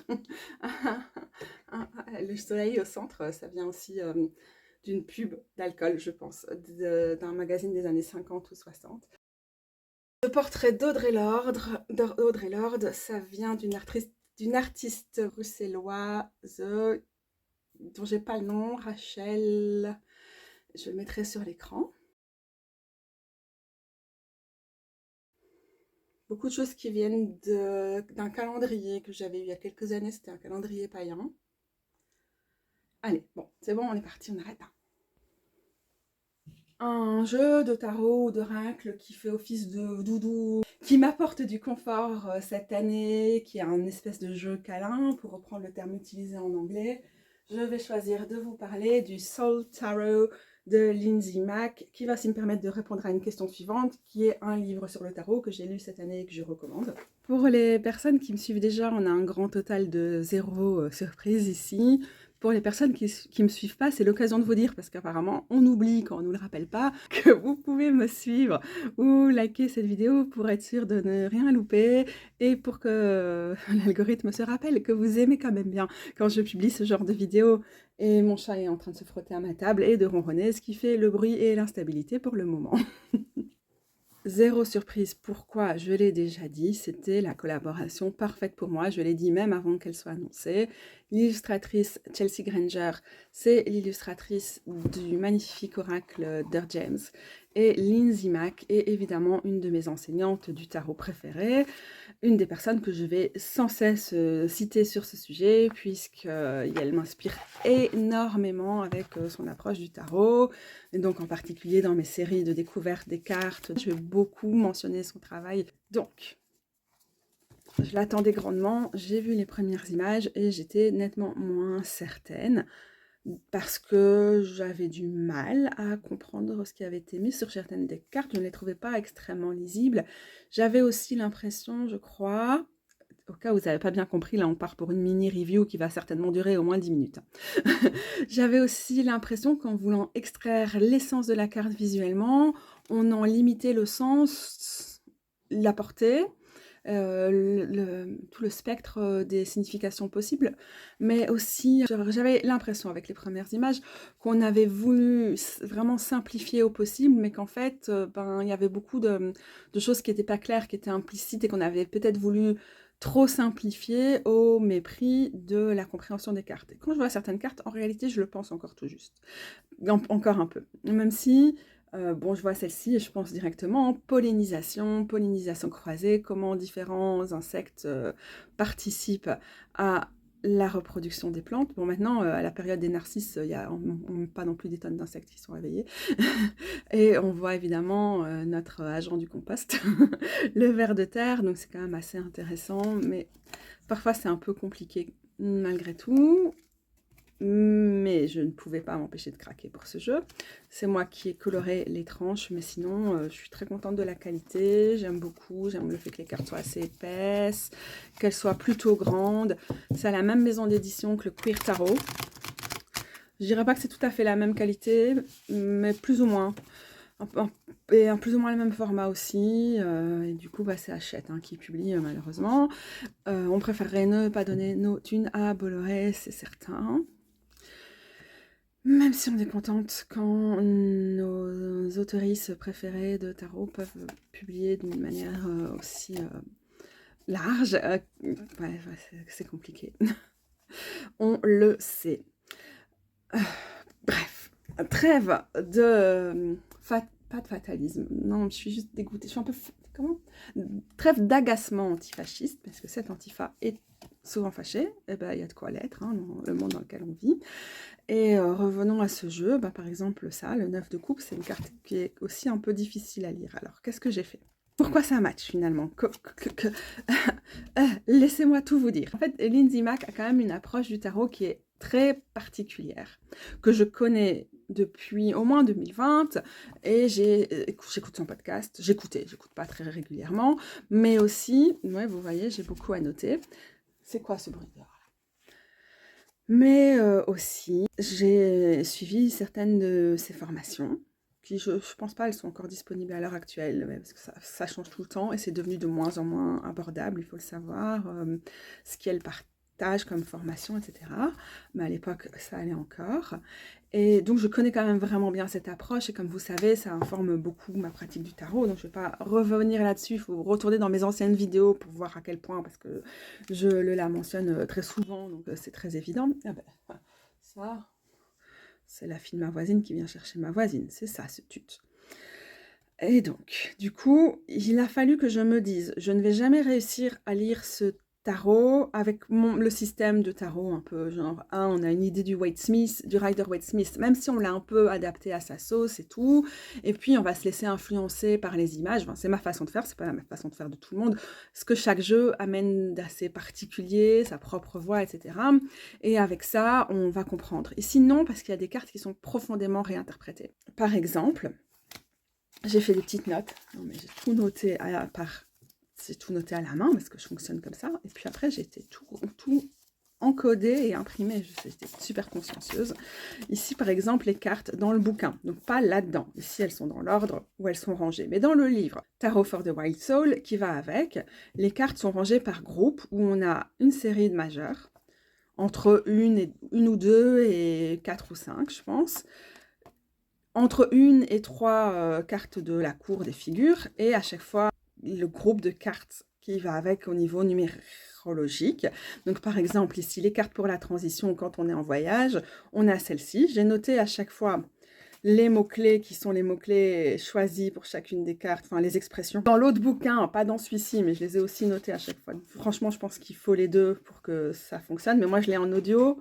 Donc, je ne peux pas vous montrer. Est-ce que vous entendez là? C'est mon chat dans sa litière. Ah bah, je vais continuer à parler quand même. Donc là, on a la médecine pour le processus avec les 3. Et puis, à chaque fois, on a les mots-clés des 3. Donc, j'ai vraiment voulu reprendre ce système-là, ce groupement par carte, qui n'est pas linéaire, même s'il est numérologique, parce que je trouvais ça assez intéressant, important pour le comprendre.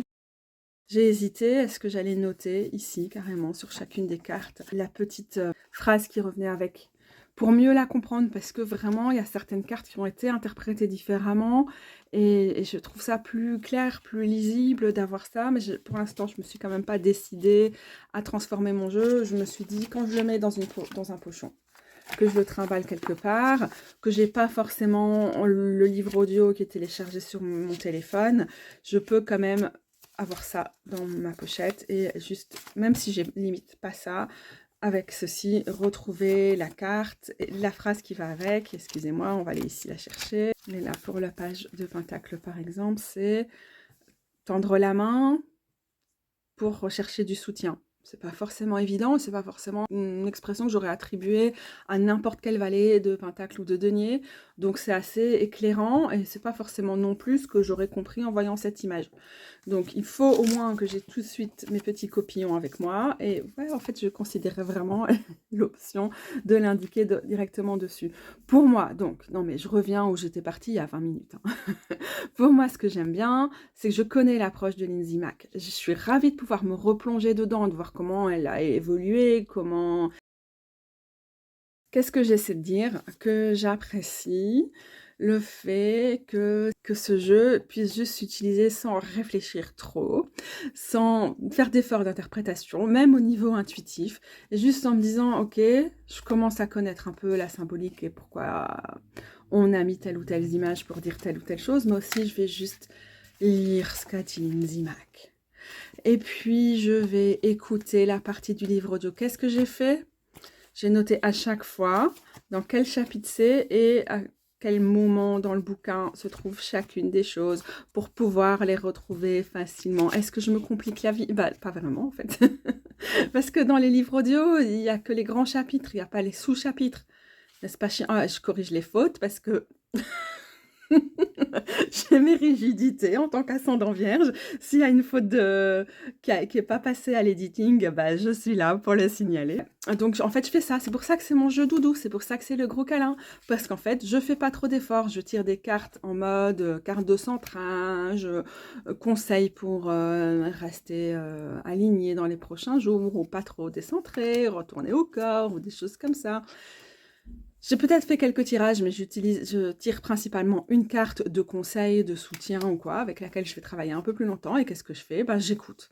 Et c'est très agréable d'avoir l'adorable voix de Lindsay Mack et d'être en mode comme si on recevait un tirage en fait, comme si quelqu'un vous faisait une lecture de tarot. En fait, c'est hyper cool, c'est hyper doudou. J'aime toujours autant les illustrations de Chelsea Granger, même si au début je trouvais qu'elles étaient un peu difficiles à lire. Moi, je dis pas qu'elles sont difficiles à lire pour n'importe qui ou quoi, mais juste pour moi, au moment où ce jeu est arrivé, c'était juste plus facile de me dire, ah bah, je vais le lire à la méthode Lindsay Mack, et du coup, je vais pas trop le lire en fait, je vais juste me faire lire les cartes quand je tire ce jeu-ci, et c'est hyper chouette, hyper nourrissant, c'est un gros câlin en fait, c'est comme si ben, les cartes jouent un peu le rôle de thérapeute, enfin, ça m'empêche pas de pouvoir chercher l'aide dehors quand on en a besoin, mais aussi en supplément, en soutien, c'est vraiment très agréable. Et donc, par exemple, je vous avais juste envie de dire que là, ici, j'en ai une que j'avais tirée, justement, je pense, une carte de centrage par rapport au prochain jour. Le fait qu'on est au début de saison des éclipses, je commence à être... Et dans ce cas, par exemple, ben, j'ai juste lu, j'ai pas réécouté le bouquin. D'ailleurs, je crois pas que j'ai lu le bouquin de A à Z. Il y a des parties que j'écoutais en entier, d'autres pas. J'ai toujours du mal à ne pas me perdre. Vous savez, avant, je faisais des vidéos de review, j'étais pas si nulle, je pense, mais j'ai complètement perdu toute capacité de concentration. Donc, je voulais dire que le bouquin, donc Sol Tarot, que je n'ai pas autrement qu'en version audiobook, donc je ne peux pas vous montrer ici, est vraiment assez cool. C'est le seul bouquin de tarot, je crois, que j'ai lu cette année, même si donc, je ne l'ai pas lu intégralement pour le moment. Et je l'ai trouvé assez sympa, c'est une chouette manière de rendre le travail de Lindsay Mack accessible pour les personnes qui ne le connaissent pas ou qui ne le pratiquent pas, même si bon, ces podcasts restent toujours une très bonne manière de découvrir son travail. À un moment, parfois, son approche est redondante. Moi, je suis moins dedans maintenant que j'ai pu l'être il y a 6 ans, par exemple. Mais, ben, ouais. C'est quand même une approche très chouette du tarot, très trauma-informed, par une personne neurodivergente, pour des personnes neurodivergentes. Pas que, mais en fait, on est un peu sa norme, quoi. On est son public de base. Si les autres personnes s'y retrouvent, c'est bien. Mais c'est pas créé sur une norme neurotypique, et ça, c'est quand même hyper important. Son approche. Lindsay Mack va souvent décrire son approche comme, c'est pas noté ici, bon, non prédictif, on a compris, c'est un truc que j'aime bien, rempli de compassion. Souvent, il la décrit quand même comme évolutive, évolutionnaire. Il y a quand même des concepts qui sont empruntés à la pseudo-psychologie évolutionnaire qui sont ultra problématiques, hein, que je n'aime pas du tout, et des choses qui n'ont pas du tout été étayées scientifiquement, ou alors, excusez-moi, mais dans le domaine de la psychologie, il y a souvent un peu tout et n'importe quoi, et pas toujours des études avec une méthodologie ou des échantillons, etc., qui sont comme dans d'autres disciplines. Je suis méchante avec la psychologie, vous me connaissez, mais donc certaines de ces références ou son cadre de pensée n'est pas ce qui me plaît le plus, mais c'est pas ce qui est le plus présent dans ce bouquin, et je le recommande néanmoins. C'est vraiment une manière d'apprendre à connaître le système d'une personne extraordinaire en termes de tarot, une enseignante de tarot qui nous a apporté beaucoup, et aussi, bon, pour moi, du coup, la personne principale que je recommanderais à toute personne qui commence le tarot, vraiment. Et puis, bah, j'adore les images. J'adore, même si je les trouve pas forcément hyper lisibles, hyper intuitives pour moi. Elles provoquent pas un truc immédiat parce qu'elles viennent pas vraiment se superposer à mon système d'interprétation du tarot, et pas du tout non plus au Rider-Waite-Smith classique, mais en fait ça fonctionne comme collaboration, ça fonctionne comme tarot avec une vie à lui, une interprétation des cartes à lui, la vision du monde très spiralée qui est celle de Lindsay Mack, et au centre. Donc c'est complètement un jeu câlin pour moi. Je l'utilise moins souvent que le Yukika, que le Discovering Beauty, que j'ai beaucoup aimé cette année. Ah bah, on est retombé sur le 9 de coupe dont je vous disais tout à l'heure. Tiens, c'est quand même un exemple d'un truc qui n'est pas très clair. Et je pense que ça fait partie de ces cartes où si vous lisez l'interprétation ici, le désir de notre cœur, ça ne la rend pas forcément beaucoup plus claire. Je ne vais pas essayer de lire, sinon je m'en sors pas. Mais c'est une situation où, donc cette carte, tirer cette carte, c'est une de ces situations où avoir le gros bouquin plutôt que le petit livret qui vient avec le jeu est quand même utile pour davantage comprendre pourquoi on a mis cette illustration-là. Il y a quelque chose de, voilà, de vraiment suivre son instinct avec ces petites tortues qui éclosent, qui sortent de leur œuf sur la plage et dont seulement une infinie partie arrivera à la mer. Et ce sera une lutte, ce sera compliqué pour elle. Et en même temps, c'est plus fort qu'elle, l'instinct est là, il faut qu'elle y aille, il faut qu'elle vive. Il faut qu'elle vive. Je crois qu'il y a quelque chose un peu comme ça qui vient avec cette carte-là, qui, du coup, pour moi, n'est pas forcément comme ça que je vois le 9 de coupe. Et donc, c'est pas un jeu que je... Si je tirais cette carte et que j'étais pas en train de lire ce jeu, mais que j'étais juste en train de lire le tarot en général, je serais bug. Comment ça marche? Et je préfère vous le dire au cas où vous hésitez. Après, voilà, je préférais vous faire une review qui soit assez honnête au cas où vous vous posez la question si vous n'avez pas trop de temps pour apprendre le système de Lindsay Mack. Pour moi, c'est un achat qui est un peu superflu. Et si vous ne connaissez pas trop son système, sans le bouquin supplémentaire, que ce soit en livre audio ou que ce soit en livre physique, ça va aussi être compliqué. Après, j'en sais rien, peut-être que vous avez vu toutes ces images et que ça vous parle et que vous vous dites, mais c'est pas grave, je lirai en mode oracle, j'aime tellement les illustrations de Chelsea Granger. Bien sûr, 1000 fois oui. La question suivante, c'était est-ce que vous avez un soul deck, une espèce de tarot de l'âme, tarot âme sœur ou quoi? Je n'aime pas trop cette idée, je n'aime pas trop ce concept. J'ai déjà expliqué pourquoi encore dans une des vidéos en anglais que j'ai publiées plus tôt dans l'année, mais là, hein, je vais arrêter mes petites critiques à 2 balles et tout, juste ça me parle pas comme concept, je passe ça pour le moment. Question suivante. Est-ce que j'utilise d'autres types de divination à part les cartes? Pas des outils. Moi, j'utilise aussi la divination à travers le ressenti et l'intuition. Et je m'étais dit que c'était peut-être un sujet dans lequel je pouvais creuser ici pour cette vidéo, mais je ne vais pas le faire. Parce qu'à mon avis, elle est déjà très longue. Question suivante. Quel jeu à apparaître en 2026 est celui qui t'excite le plus? Je ne sais pas s'il va apparaître cette année, mais on croise les doigts. C'est bien sûr le tarot de la Grande Ourse de Lise Abadi. Donc, je vous la taguerai en dessous, je vous mettrai son site pour que vous alliez voir. En tout cas, elle est très très proche de l'avoir finalisée pour passer sur Kickstarter. Je suis tellement contente pour elle, sachant que c'est en 2017 qu'elle m'a envoyé son premier mail où elle était tout au début du fait qu'elle travaillait sur ce jeu qui va être féministe, qui va revisiter le tarot, qui est plein d'activisme, qui est si beau, à l'heure des conneries IA qui nous font cramer le cerveau. Et on a aussi le Body Oracle deck de Abigail Rose Clark que j'aime vraiment vraiment beaucoup. J'adore son approche, c'est une personne qui est vraiment très cool. Attends, ça on va chercher ta desserte. Donc le Body Oracle de Abigail Abigail Rose Clark, on va dire en français, il sort un tout petit peu plus tard ce mois-ci. En principe, je sais pas trop en Europe. J'essaie de bouger le cadre pour que vous profitiez de la grande beauté de Shawin, mais du coup c'est la grande beauté de Shawin et mes bourses.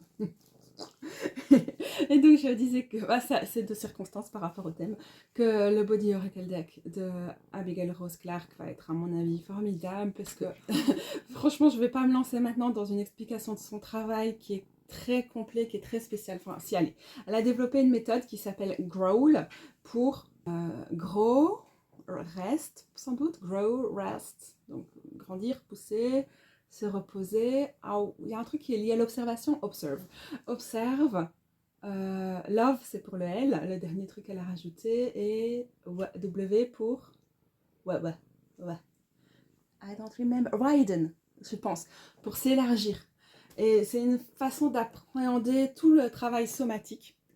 Une manière d'appréhender le somatique qui est animiste, qui est écologiste, qui est féministe, qui est queer, qui est non colonial. Bon, je sais pas de vous en dire plus, mais je pense que ça va être vraiment spécial. Et sinon, je sais pas si je recommande son livre parce que j'ai pas réussi à l'écouter jusqu'au bout. Donc, je peux plutôt recommander les cours qu'elle donne, par exemple sur la plateforme Advaya. Et j'ai un peu de mal à vous montrer à l'écran comme Sabine est trop mimi. Du coup, coup le cadre c'est n'importe quoi, mais au moins on voit un tout petit peu mon chat. Pour la suite, on va repasser au Médir Tarot Tag parce que j'ai répondu à tout ce dont j'avais envie de répondre sur celui-ci, Catch-up, Midway Catch-up Tag. Je vais prendre donc ma traduction de l'année passée pour le Médir Tarot Tag pour voir. Ça, c'est vrai, c'était assez fun. Une seule carte préférée dans un jeu donné. J'aime bien le cadre d'épée du Yukika. Je vais le mettre ici parce que j'ai la flemme. Et j'en avais déjà parlé à un autre moment. Peut-être parce qu'il y a le chat, mais aussi parce que je le tire souvent et j'ai encore tiré plusieurs fois récemment. Et à quoi il m'a fait penser, j'en ai déjà parlé dans une vidéo en plus cette année, il y a une dimension là vraiment qui évoque le domaine du rêve, du repos, mais aussi du repos par rapport au cérébral, quand les pensées vont trop vite et donc parfois on ne se sent pas forcément fatigué. Vous allez dire qu'avec la fatigue chronique, oui, je le sens souvent, mais j'ai l'impression que mon cerveau continue de fonctionner et que je ne peux pas le suivre physiquement ou avec la fatigue. Et c'est aussi une autorisation déconnectée, je trouve. Et aussi parfois je suis vraiment fatiguée, mais je me dis bah, je peux pas ne rien faire entre guillemets. J'aimerais bien faire des choses, je voudrais lire ou étudier des choses ou des trucs comme ça. Et quand j'ai le 4 d'épée dans ce jeu-là spécifiquement, même si c'est une interprétation qui peut valoir en général, il me dit aussi mais ça sert à rien. Fais des trucs qui te font un peu plus plaisir que ça. Ça me fait plaisir de lire, mais en fait quand je suis vraiment fatiguée, je fixe pas l'info. C'est terrible d'être arrivé au bout d'un livre, tu as lu 200 pages et tu sais pas ce que tu as lu parce que vraiment, juste pour moi, je vois pas ça comme un problème d'attention, même si je suis en plein bilan neuropsy et que je suis probablement TDAH, mais je vois pas ça comme mon problème dans la lecture. C'est vraiment, je sais que si j'étais pas aussi fatiguée, mais pourtant je suis tout le temps fatiguée, donc voilà, c'est comme ça, mais il y a des moments où je suis vraiment encore plus, j'arriverai à fixer davantage. J'aurais peut-être du mal à synthétiser, j'aurais toujours cette capacité à obséder sur des détails, mais j'aurais plus la capacité d'en retirer des choses parce qu'avant je l'avais. Mais parfois c'est important aussi de pouvoir se dire, bah, mon cerveau il va pas me suivre si je veux faire ci ou ça, et voilà, tant pis, ne lis pas. Regarde des vidéos YouTube où il y a un peu moins d'enjeux qu'à tout, par exemple. Ou passe du temps avec tes pierres. Je sais pas, c'est pas très original, mais il y a quelque chose dans le visuel, peut-être aussi parce que c'est le jeu avec lequel je tire le plus cette année, qui m'a vraiment pas mal marqué. Et alors, en particulier ces derniers mois, depuis que je suis en plein dans le bilan neuropsy, je tire des cartes d'arcane majeure tout le temps, dans tous mes jeux. Et c'est franchement assez inspirant aussi, ça me permet de retrouver du sens dans les majeurs, où parfois c'est tellement le niveau macro, les gros trucs, qu'on a du mal à coller nos expériences de vie sur ce que ça peut représenter. Et du coup, je trouve un certain confort aussi, hein, enfin, peut-être aussi avec ma lune en taureau et tout ça, mon côté très terrien, je trouve un certain confort dans les cartes plus quotidiennes, les énergies plus quotidiennes, plus applicables dans la vie de tous les jours des mineurs. Et ça ne répond pas vraiment à la question, mais c'est pour dire que cette année, je chemine avec les majeurs, je résiste à la tentation, parce que parfois j'ai vraiment envie de faire des vidéos, mais il y a plein de choses qui viennent me dire c'est pas le moment, fais pas ça tout de suite, Katou, ça sert à rien.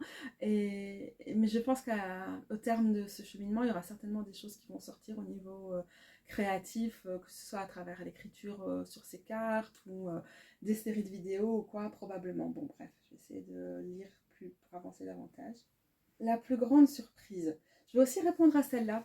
Parmi les jeux que j'utilise qui ne sont pas vraiment des oracles, mais que quand même ça fonctionne bien, il y a ces deux-ci, c'est How to be a Wildflower and How to be a Moonflower. Je dis que c'est pas des oracles parce que c'est plutôt des petits jeux d'inspiration. Celui-ci, il a même pour petite phrase en plus la nature et les guides pour t'inspirer. Donc il y a un peu une idée de connexion, de reconnexion à la nature. Je vous avais déjà certainement parlé du fait que travailler avec celui-ci, ça avait été une surprise. Ça fait déjà 3 ans qu'il est dans ma collection. Et justement, de me retrouver dans des jeux qui sont un peu cucu a priori, et qui sont pas vraiment des oracles, mais en fait qui m'apportent vraiment beaucoup. Et aussi parce qu'ils sont assez sympas à lire en combinaison avec le Yukika. Donc je dirais quand même que c'est une surprise d'utiliser à ce point des jeux qui sont aussi simples que celui-là, et parfois juste aussi pour la valeur visuelle que ça va apporter. en regard avec le tarot, juste pour illuminer, ramener une perspective, ou juste, en fait, parce que ça me fait du bien et que j'adore ça, me ramener à un côté très plaisant visuellement. Moi, je vous montre pas tout. Je sais pas si celui-ci spécifiquement, je vous l'ai montré, parce que je pense qu'il est rentré dans ma collection que cette année. Vous connaissez l'autre. En fait, il est mieux, hein, celui-là, que l'autre. Il est plus général. J'ai pas dû enlever des cartes, contrairement à l'autre où c'était très répétitif à certains moments. Du coup, bah, le côté inspiration, ça passe un peu à côté. Bon, il y a toujours un peu les mêmes trucs, genre l'émerveillement, côté un peu miraculeux. Mais je sais pas, ça fait du bien. J'aime ce truc cucu. Qu'est-ce que vous voulez que je vous dise? Si je regarde mon Médir Tarot Tag de l'année passée et que je veux répondre à la question, un jeu que j'ai pas beaucoup utilisé et que je voudrais utiliser plus, je sais que je me disais à ce moment-là, quand je suis à peu près certaine que c'est celui-là que j'avais mentionné, le fameux tarot très épuisé, hein, le Slow Roller Tarot. Et, en fait, l'année passée, je l'ai quasiment pas utilisé. Alors pour moi, c'est un tarot que j'ai tendance à utiliser à partir de quand les jours raccourcissent, donc plus ou moins le mois d'août et en particulier en automne. Et finalement, j'ai très très peu lu avec l'année passée parce qu'il y a des rythmes de vie et c'est comme ça. Mais cette année, j'ai vraiment envie de passer un peu plus de temps avec lui, donc j'ai sorti de façon un peu plus consciente. Et c'était une chose que je voulais dire qui n'est pas forcément dans les tags ou quoi, mais que j'avais un peu envie de ramener quand même là avec les réflexions. Et je dirais qu'un truc que j'ai vraiment constaté cette année, que j'ai davantage intellectualisé, c'est, et aussi grâce aux vidéos, grâce au fait que je fais régulièrement des vidéos au moins à la fin de l'année, des bilans sur les tarots et oracles que j'utilise, le fait que je note dans mon agenda principal tous les jours quel tarot et oracle j'ai utilisé, alors même si j'ai pas un système de liste au fur et à mesure, donc après il faut que j'aille chercher, que je recopie, que je coche à chaque fois les cases et tout ça pour compter combien de fois j'ai utilisé. Ça me permet quand même de vraiment visualiser qu'est-ce que j'utilise.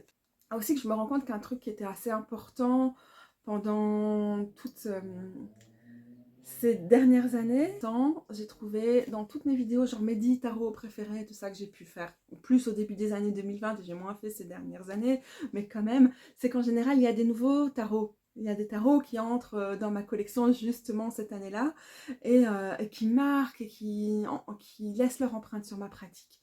Et je pourrais voir ça comme mon côté un peu girouette, mon côté gémeaux, et me dire, mais au final, il me faut un gros coup de cœur sur le moment même. Il y a la question de quel est le tarot sur lequel on a un crush cette année. Bon, je pense que c'est clair avec ce que je vous ai montré dans cette vidéo, quels sont mes crushs. Mais en même temps, je trouve ça aussi juste sympa, juste en tant que personne qui collectionne et qui aime vraiment voir de l'art, qui ne collectionne pas n'importe quel jeu, qui n'est pas une coconne, sorry, not sorry pour la pique, qui va acheter des jeux qui sont faits à l'IA ou qui achète tout et n'importe quoi, comme truc mass market sexiste ou... Hein, bon, on a compris. Mais donc il y a quand même une collection assez serrée, pas avec des critères, mais avec quelque chose qui vient vraiment du cœur et qui aussi cherche la circulation des jeux, qui cherche pas forcément à avoir pour le plaisir d'avoir, mais qui veut aussi voir des nouvelles choses, qui va... Voir ce que je vais faire, je vais arrêter de parler de moi à la troisième personne en tant que moi. Le fait que j'aime bien donner ou revendre certains de mes jeux à certains moments et tout ça. Un truc que je constate, c'est juste, c'est ok si je m'emballe quand j'ai un nouveau tarot, et c'est ok si je l'utilise pas plus que ça après. Souvent, vers le mois d'avril-mai, quand approche mon anniversaire et ma prime de fin mai, je commence à acheter des jeux alors que je l'ai peu fait dans les mois précédents, et j'ai remarqué, l'année passée, c'était le Animistic Tarot. Je l'ai super fort utilisé l'année passée à ce moment-là, et puis en fait, finalement, j'étais vraiment pas contente de sa représentation des épées, et donc c'est pas un jeu que j'utilise tant que ça. Et idem, l'année d'avant, c'était le Awakening Tarot, gros coup de cœur, j'adore, il se met directement dans mon top et tout. Non, au final, je l'utilise pas tant que ça, il est pas dans le top de mes tarots, il est bien, il est cool, tout comme l'animystique, il est pas indispensable. J'ai un peu ça que le Liberation Tarot aussi, où finalement je l'ai prêté à Aline peut-être au mois de février, Et il y a des moments, je me dis, ah, j'aimerais quand même bien avoir pu lui rendre les tarots qu'elle m'a prêtés et avoir récupéré le mien. Mais en même temps, c'est pas si indispensable que ça et ça va, c'est ok. Mais j'aime aussi ça. Et l'année passée, quand arrivait l'automne, je me suis dit, ah, ça me fait trop du bien dans mes jeux plutôt sorcières. Il y a des nouvelles choses. C'était le Anatomy of a Witch que je continue d'utiliser pas mal. Et le Chubby, qui a quand même une vibe un peu plus jour sombre. Et donc, bah, que j'ai moins utilisé pendant toute une partie de l'année. Et en fait, je me dis, bah oui, c'est vrai que c'est possible que c'est des gros coups de cœur sur le moment même, mais que c'est pas les tarots et oracles que je vais le plus utiliser, que je me laisse vivre ça, quoi. Je veux dire, en tant que malade chronique, enfin, tellement de choses qui sont déjà compliquées dans ma vie, mais que je puisse vivre le fait de, en fait, c'est pas parce que j'adore un tarot à un moment que j'ai signé à vie, oh, c'est mon tarot préféré ou un truc comme ça, et que ça soit toujours en train d'évoluer. C'est aussi hyper cool et c'est une réponse aussi à la question du soul tarot qui est un peu ce genre de truc inconditionnel, je remuerai ciel et terre pour le trouver ou des trucs comme ça, mais papillonnons un peu davantage, pitié, soyons un peu plus gémeaux. Et donc, oui, j'aime à la fois avoir de nouveaux tarots et oracles, avoir des jeux qui sont indispensables dans ma collection et que j'aime d'amour, et cette espèce de rush d'énergie, ce côté je m'emballe à l'infini quand je découvre un nouveau jeu. Yes, absolument. Et merde quoi. J'ai un peu plus envie qu'avant de me laisser vivre ça, d'avoir un peu plus de gentillesse vis-à-vis de moi-même par rapport à ça, le côté oui, la nouveauté me fait du bien et parfois vraiment m'emballe trop, mais après ouais, ça file et c'est pas grave. Moi, je sais pas, c'est un peu je crois qu'il y a que moi qui me juge pour ça, hein, mais je sais pas, ça me fait un peu de bien en fait d'appréhender les choses avec plus de douceur, de gentillesse, de bienveillance vis-à-vis de moi-même. Et ça m'a fait aussi beaucoup de bien cette année de renouer avec les jeux indépendants auto-publiés, comme ces deux-ci, mes deux préférés de l'année, le Discovering Beauty et le oh, Yukika. Le Yukika Taro. C'est vraiment quelque chose qui me m'inonde de joie. Bah, clairement, on va plus tirer grand-chose de moi à ce stade. J'ai pas des choses encore incroyables à dire aujourd'hui, mais je sais pas, ça fait quand même partie des réflexions que je ramenais aujourd'hui, qui étaient importantes aujourd'hui. Et enfin, rien que voir ces palettes de couleurs, en fait, ça me fait plaisir, ça me fait du bien. Je suis contente, j'aime ma collection. Et ouais, peut-être j'ai juste envie de célébrer ça. Alors oui, bah, du coup, j'ai moins de vidéos à faire pour plein de raisons, mais aussi parce qu'en fait, j'ai toujours la même tête dans les mêmes jeux. Vous avez vu, j'ai beaucoup de mal à expliquer pourquoi j'adore à ce point le Yukika. J'ai pas grand-chose à dire de plus sur le Discovering Tarot que ce que j'ai dit dans ma première review. Et voilà.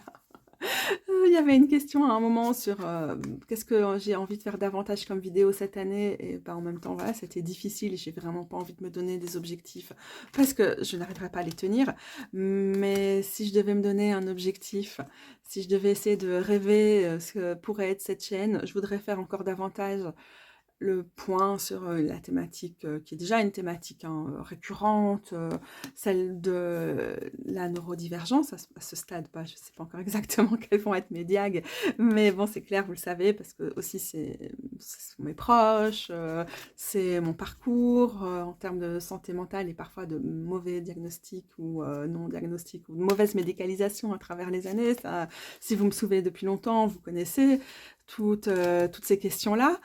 Mais ouais, peut-être que j'ai envie d'en parler un peu plus, enfin que je prends conscience qu'en fait, ma pratique du tarot, où je vous parle souvent du fait d'être dans le moment présent, de se recentrer, d'écouter son corps, d'écouter ses sensations, d'être dans l'ancrage, toutes ces choses en fait sont liées aussi à des besoins que j'ai en tant que personne neurodivergente, et je sais que beaucoup d'entre vous l'êtes. Parfois, les gens font « Comment tu sais ?» Parce que les gens avec qui je parle, vous en êtes. Et plein de personnes que je connais, en plus, sont trouvées diagnostiquées ces dernières années, ce qui participe au fait que je me suis dit « Bon, bah, il est temps d'y aller là, Katou. » Maintenant que les neuropsys sont davantage formés et qu'il y a vraiment moyen d'être suivi sur ces questions. Mais donc, tout ça pour dire quoi?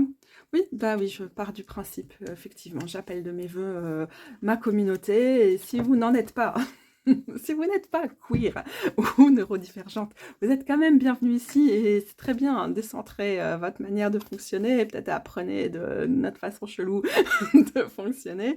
Mais oui, c'est les personnes, voilà, c'est vous, quoi, c'est nous. Enfin, autour c'est pour nous que j'ai envie de créer, en tout cas.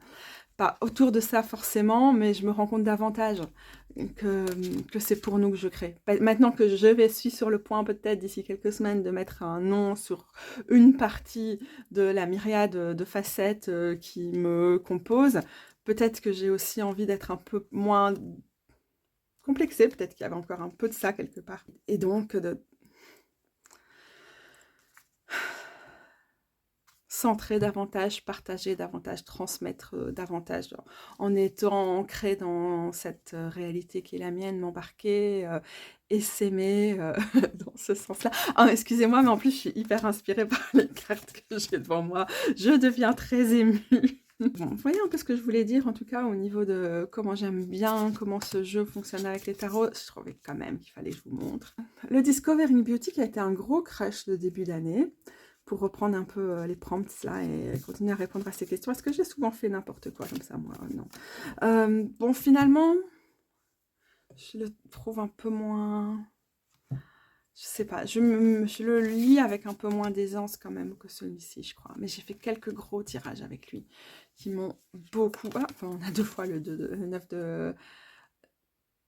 9 de terre ou de pierre, et on voit à quel point c'est des vibes quand même très très différents chacun de ces jeux. Et...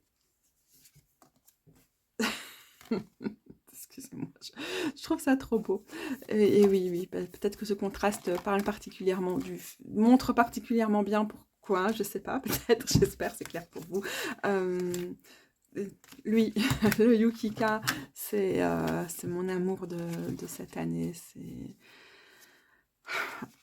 Et bah, pour plein de raisons. Mais à commencer, je sais pas, technofascisme. Je sais pas pour commencer, il y a tellement de raisons pour lesquelles plein de choses sont compliquées à l'heure actuelle. Mais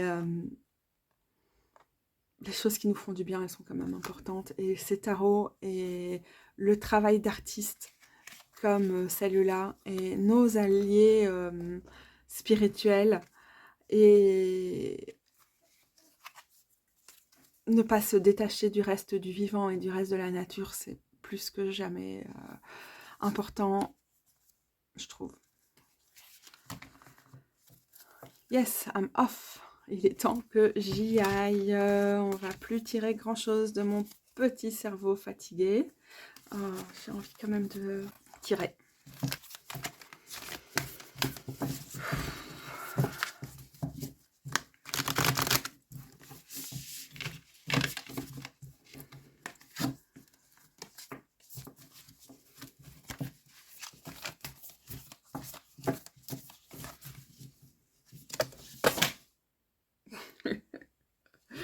Qu'est-ce qu'a fait la sédiste avec sa proprioception de merde? Elle a tout fait tomber, ouais, c'est moi.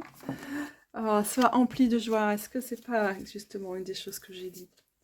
Bah, parce que c'est pas en étant défaitiste et en n'ayant plus de joie et plus de bonheur à être ensemble, à partager, à inventer, à s'unir, à résister que bah, on résistera justement. C'est plutôt comme ça qu'on courbe les chines, et donc même si c'est pas la solution à tout, on a aussi besoin de joie. Elle nous nourrit.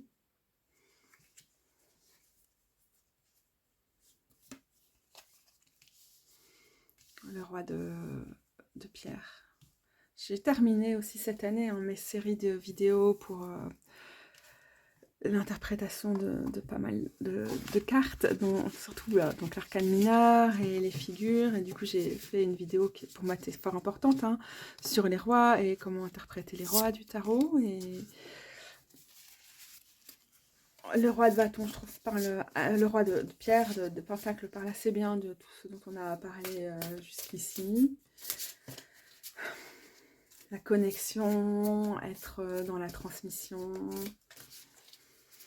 être des ancêtres, aussi pour notre planète, pour celle qu'on sera demain et ce qui viendra après nous. Et agir comme des ancêtres responsables, c'est ne pas utiliser l'IA, tenir tête à la technosurveillance, au technofascisme, plein d'autres choses. Mais bon, c'est vrai que c'est un peu ça qui me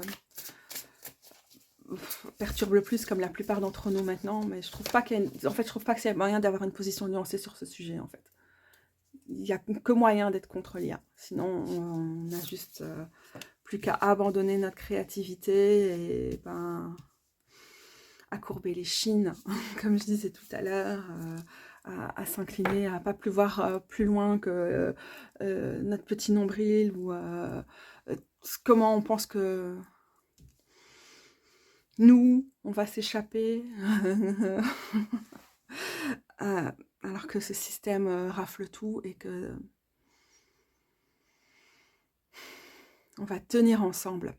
Et qu'être anticapitaliste et anticlassiste et contre le colonialisme et le racisme, etc., c'est d'office être contre l'IA et contre les multimilliardaires qui sont à la tête de toutes ces sociétés qui vous privent de votre créativité, de votre pensée, qui ne les laissez pas vous bouffer, même si vous ne voyez pas l'intérêt au niveau sociétal, au niveau environnemental, même si vous croyez à ce truc qui est juste une entreprise de propagande menée par les grandes entreprises technofascistes de « mais si on n'avance pas avec l'IA, on est laissé derrière et on n'a plus de travail, on n'a plus de ci, tout ça, même si vous croyez ça, s'il vous plaît, ne vous sacrifiez pas, vous ne sacrifiez pas votre créativité, votre joie, votre manière de penser, d'être orienté vers les solutions, vers le fait de rêver autre chose, de savoir vous débrouiller, de juste savoir créer. Je vous promets, si la moindre des mini-choses, même la miniature d'une putain de vidéo, vous avez besoin de la demander à l'IA, toutes les... Ah bon, on a bien vu l'uniformisation qu'on a avec les affiches au niveau local en ce moment pour n'importe quel événement, qu'est-ce que c'est pitoyable. Mais vous voyez bien, vous pouvez pas créer avec ça et pas dire c'est la reine du moche. C'est con, mais voilà, je vais tacler sur base de critères esthétiques, mais parce que c'est révélateur de quelque chose. Il y a vraiment... Le beau, ça compte.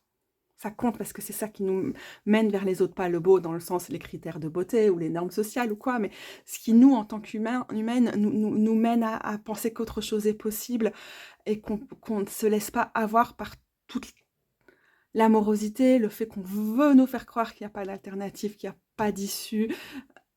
Et même s'il n'y en avait pas, en fait, être des bonnes ancêtres, c'est se dire que même si tout était perdu, on se battrait encore pour le reste du vivant, pour ce qui viendra après, pour les humains qui survivront, pour que tout ce qui ne reste pas, ce soit la dévastation du fascisme, du capitalisme.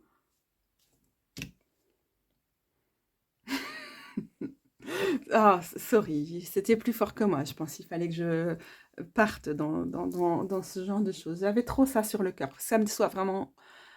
Je pense qu'on peut difficilement être très déçu des communautés tarot et compagnie, parce qu'il y a tellement de problèmes sur plein de sujets depuis des siècles. Mais vraiment, par rapport à l'IA, là, je même plus envie d'être en communauté, en fait, parce que il y a quand même des choses sur lesquelles on peut pas...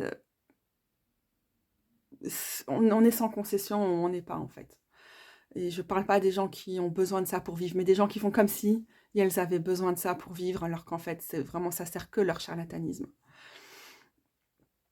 Parce qu'il n'y a que ça avec l'IA. Je comprends que les gens qui doivent le faire pour leur boulot n'ont pas toujours le choix. Les gens qui ont des patrons, pas les gens qui soi-disant sont leurs propres patrons, mais... hein. Bref, je vais commencer à être méchante. J'ai perdu mon filtre, quelque part entre... j'en ai marre de l'IA et j'en peux plus de l'IA.